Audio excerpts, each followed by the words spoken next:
माझे नाव रुद्रप्रशांत देशपांडे. लेखणीचे नूर तर भरपूर आहेत, लेखणीचे नूर तर भरपूर आहेत, पण फक्त 1.5 दिवसात शाळा शिकूनही लेखणीचे बादशाह होणार आहेत. अण्णाभाऊसाठी पहिले कोहिनूर आहेत, अण्णाभाऊसाठी पहिले कोहिनूर आहेत. अण्णाभाऊ साठे यांचा जन्म 1 ऑगस्ट 1920 रोजी सांगली जिल्ह्यातील वाळवा तालुक्यातील वाटेगाव या ठिकाणी झाला. त्यांच्या वडिलांचे नाव भाऊराव व आईचे नाव वालूबाई असे होते. काही माणसांचा अंत झाला पण त्यांना यश मिळालं नाही, काही माणसांना यशही मिळालं पण नेमका त्यांचा अंत झाला होता. मुळात यश आणि अंत या 2 टप्प्यांच्या मधोमध उभा राहत आपल्या काळजाचं रक्त आपल्या लेखणीला पाजत मातीखाली लपलेल्या माणसांचा हुंकार आपल्या लेखणीने अक्षरबद्ध करणाऱ्या अण्णाभाऊ साठेंना माझे त्रिवार वंदन, त्रिवार वंदन. मित्र, आपण म्हणतो अण्णाभाऊ साठे फक्त 1.5 दिवसात शाळा शिकले, पण तत्कालीन परिस्थितीत जेव्हा अण्णाभाऊ साठे शाळेत जातात, पण शाळेत गेल्यावर तेथील जातीभेद त्यांना फक्त बसून देत नाही. अगदी गुरुजी सुद्धा त्यांना छडी मारताना लांबून फेकून छडी मारतात, कारण ते अस्पृश्य. अण्णाभाऊंचे मिसल, अण्णाभाऊंचे आपल्या मनात रुतते आणि शाळेच्या बाहेर आलेले अण्णाभाऊ शाळेवर एक दगड फेकून मारतात आणि त्यांनी तो मारलेला दगड फक्त एक दगड नसून त्यांनी त्या आधीतील न्याय व्यवस्थेवर केलेला पहिला हल्ला आहे. एकदा अण्णाभाऊ साठे आपल्या लहान मित्राबरोबर रेटरे गावच्या जत्रेत फिरण्यासाठी जातात. त्या जत्रेत एक व्यक्ती अत्यंत आवेशाने, अत्यंत स्फूर्तीने भाषण करत असतो. खूप गर्दी झालेली असते. इतक्यात भारत माता की जयचा जयघोष त्याच्या कानावर येतो आणि तिकडून ब्रिटिशांची फौज येताना दिसते आणि तो प्रतिभावंत जो व्यक्ती खूप आवेशाने, खूप जोशाने भाषण करत असतो, तो प्रतिभावंत व्यक्ती आपल्या मांडीवर मान टाकतो व जंगलात दिशेने धावू लागतो.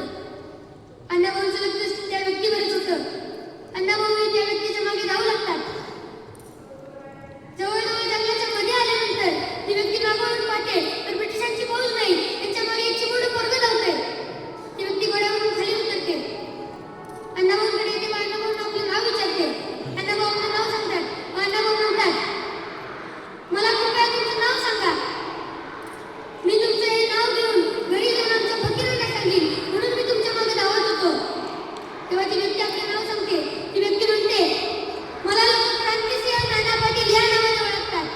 ही क्रांतिसिंह नाना पाटील आणि अण्णाभाऊ साठे यांची पहिली भेट आहे. गुलामगिरीच्या चिखलात बसून रुतलाच काय रे एरावता, अंग जाणून निघ बाहेरी के बिनीवरती धावं, जग बदल घालून गावं, ऐसे सांगून गेले मज भीमराव, ऐसे सांगून गेले मज भीमराव. भीमरावांनंतर अण्णाभाऊंनी त्यांचं कार्य पूर्णत्वास नेले. भारत व रशिया यांच्यातील सांस्कृतिक संबंध व्यवस्थित राहण्यासाठी अण्णाभाऊंना रशियाकडून आमंत्रण येतं आणि त्यांचा सर्वात प्रसिद्ध पोवाडा ते रशियात गेले. रशियात जाऊन लेनिनच्या चौकाच्या चौतऱ्यावर उभा राहून त्यांनी शिवछत्रपतींवर एक पोवाडा म्हटला आणि तो पोवाडा लेनिनचा पोवाडा म्हणून फार प्रसिद्ध आहे. पण त्यावेळेच्या लोकांना मराठी भाषा समजत नव्हती, म्हणून त्यांनी आपल्या शेजारी एक दुभाषी उभा करून ठेवलेला होता आणि त्या दुभाषाला सांगितलं होतं, मी जसा आवाजात चढ उतार करतोय, मी जशी कृती करतोय तशी हुबेहूब कृती आणि आवाजात चढ उतार करून तुझ्या रशियन लोकांना रशियन भाषेत समजून सांग. त्या दुभाषाने पण अगदी तसंच केलं होतं आणि एकदा या साहित्य रत्नाचा एका विचारपीठावर सन्मान करण्याचा असतो आणि तेव्हा तिथे रशियाचे राष्ट्राध्यक्ष सुद्धा उपस्थित असतात. रशियाचे राष्ट्राध्यक्ष अण्णाभाऊंना आलिंगन देतात व रशियन भाषेत एक नारा देतात, छत्रपती शिवाजी महाराज की जय, छत्रपती शिवाजी महाराज की जय. आणि अण्णाभाऊ हे जागतिक पटलावरती कसे पोचले तर फक्त आणि फक्त त्यांच्या साहित्याच्या जोरावर. त्यांनी 35 कादंबऱ्या, 19 कथासंग्रह, 14 लोकनाट्य व 19 पोवाडे रचले. आणि आबासाहेब आणि डॉक्टर बाबासाहेब आंबेडकर व अण्णाभाऊ